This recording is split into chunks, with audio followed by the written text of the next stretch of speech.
Hello friends, welcome to Devbhoomi engineers. तो आज हम एक और तरह का क्वेश्चन लेके आपके सामने प्रेजेंट है। तो हमको ये क्वेश्चन सामने है। क्वेश्चन ये है कि चार अलग अलग टाइप की बेल हैं जो अलग अलग टाइम ड्यूरेशन में बजती हैं, और पहली बार वो 12 बजे बजी। अब 6 मिनट के ड्यूरेशन में वो कितनी बार एक साथ बजेंगी? ठीक है, अलोंग कितनी बार वो एक साथ बजेंगी। तो ये हमारे लिए इंपॉर्टेंट है। तो हम जानने की कोशिश करते हैं ये कैसे होगा। एक बात तो क्लियर है कि भाई 6 मिनट का मीनिंग क्या होता है? 6 मिनट का मीनिंग होता है 6 इंटू 60, यानी 360 सेकेंड। 360 सेकेंड में तो ये कई बार बजेंगे। कैसे निकालेंगे? हम 360 से को डिवाइड कर देंगे 6 से, 8 से, 12 से और 18 से, और तो इस तरह से हमको पता चल जाएगा कि भाई एक्सक्लूडिंग 12 ओ क्लॉक के टाइम पे जो बजा कि वो कितनी बार बजेंगी। यानी 360/6 कर दिया जाए तो 60 आ गया, 60 टाइम्स बजेंगी 6 सेकेंड के डिफरेंस वाली। और 8 सेकेंड 360/8 कर देंगे, वैसे ही 360/12, 360/18। तो इस तरह से हमें पता चल जाएगा कि अलग अलग जो बेल्स हैं वो टोटल कितने टाइम्स बजी। लेकिन मुझे क्या निकालना है? मुझे निकालना है कि ये एक साथ कितनी बार बजेंगी। तो एक साथ निकालने के लिए हम क्या करते हैं, हम ये निकालने की कोशिश करते हैं कि एक साथ ये अगली बार कितने टाइम बाद बजेंगी। तो हम क्या करते हैं, हम 6, 8, 12 और 18, इन सब का हम एलसीएम निकालते हैं। तो एलसीएम कैसे निकलेगा? आपको पता है एलसीएम निकालना। मैं एलसीएम इसका निकाल लेता हूँ। इसका एलसीएम सपोज ऐसे निकालते हैं। 2 3 जा, 2 4 जा, 2 6 जा, 2 9 जा। ठीक है, 2 3, 2 जा, 3 जा, 9 जा, 2 1 जा 3 9, फिर क्या, 3 3 1 जा 1 जा 1 जा 3, और इसके बाद ये लास्ट। तो ये कितना हो गया इसका एलसीएम? इसका एलसीएम हो गया 2 इंटू 2 इंटू 2 इंटू 3 इंटू 3। ये एलसीएम हो गया, यानी 72। 72 सेकेंड में ये सारी बेल्स अगेन बजेंगी। ओके, यानी पहला अगर 12 ओ क्लॉक है तो अगला बजने का टाइम 12 ओ क्लॉक प्लस 72 सेकेंड। तो इस तरह से हमको पता चल गया कि भाई 72 सेकेंड बाद ये दोबारा बजेंगी। हाँ, 360 सेकेंड में ये कितनी बार बजेंगी, जबकि मुझे पता है कि आफ्टर आफ्टर 72 सेकेंड ये बार बार बजती हैं। तो पहला 0 पे, फिर 72 सेकेंड, फिर 72 + 1 4 4, 72 + 72 ये दोबारा। तो इस तरह से हमें निकालना है। तो ये कैसे निकालेंगे? It is very easy, it is very easy. मतलब 360 डिवाइड बाई 72 करते हैं तो ये हमारा आंसर हो गया 5।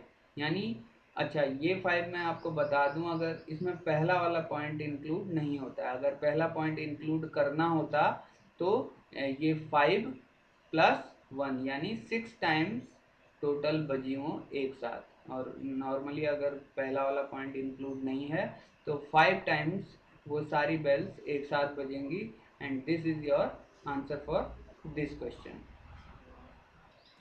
नाउ दिस क्वेश्चन, इस क्वेश्चन में what must be the least number of soldier. तो सोल्जर्स का मिनिमम नंबर, लीस्ट नंबर निकालना है in a group so that they can be arranged in a line of 20 30 and 50 soldiers. अच्छा, तो 20 soldiers की line में जब वो अरेंज होते तो टोटल कितने सोल्जर हो सकते थे? या 30 में होते तब कितने सोल्जर हो सकते थे, या 50 में होते तब कितने सोल्जर वो हो सकते थे? मान लिया वो सपोज एक्स सोल्जर होते। ठीक है, एक्स सोल्जर होते। और एक्स सोल्जर का मतलब क्या है? एक्स सोल्जर मतलब टोटल नंबर ऑफ लाइन्स कितनी आती? एक लाइन में 20 हैं तो पहली बार वो इतनी लाइन्स आती, और दूसरी बार 30/20 सॉरी, दूसरी बार वो लाइन आती कितनी, दूसरी बार वो लाइन आती x/30, या फिर तीसरी बार अगर वो अरेंज करते तो x/50, इतनी लाइन्स आती। यानी टोटल सिचुएशन को अगर मैं काउंट करूं तो टोटल सिचुएशन में पहली बार में भी x और दूसरी बार में भी x और तीसरी बार में भी x सोल्जर होते। अब एक और बात यह है कि भाई ये जो ये सोल्जर्स हैं ये स्क्वायर के फॉर्म में भी अरेंज किए जा सकते हैं, यानी टोटल सोल्जर्स जितने भी हैं वो एक कंप्लीट स्क्वायर नंबर है। ठीक है, तो यहाँ पर हमें ध्यान देने की बात है कि ये कैसे सॉल्व किया जाए। तो हमको एक ऐसा नंबर निकालना है, हमको एक ऐसा नंबर निकालना है जो इन तीनों से डिवाइड हो सके। एक मिनिमम स्मॉल नंबर वो निकालना है जो इन तीनों से डिवाइड हो सके। तो वो इस तरह से, वो कौन सा नंबर होता है, वो नंबर होता है एलसीएम। एलसीएम तो 20, 30 और 50 का एलसीएम क्या होगा, 20, 30 और 50 का एलसीएम क्या होगा। देखिए एलसीएम निकालना शायद आपको आता होगा, इसका एलसीएम मैं रफली जल्दी से निकाल रहा हूँ। तो इन सब का एलसीएम होगा 2 इंटू 3 इंटू 5 इंटू 10, तो ये इसका एलसीएम होगा 300। 300 एलसीएम होगा, लेकिन 300 को क्या आप स्क्वायर में अरेंज कर सकते हैं, नो। तो आपको एक ऐसा नंबर बनाना पड़ेगा जो एक कंप्लीट स्क्वायर हो। तो अब हम देख रहे हैं कि भाई यहाँ पे 300 क्या होता है, 3 इंटू 100 होता है। मुझे पता है ये 3 की पावर तो 1 है, लेकिन 10 का स्क्वायर है।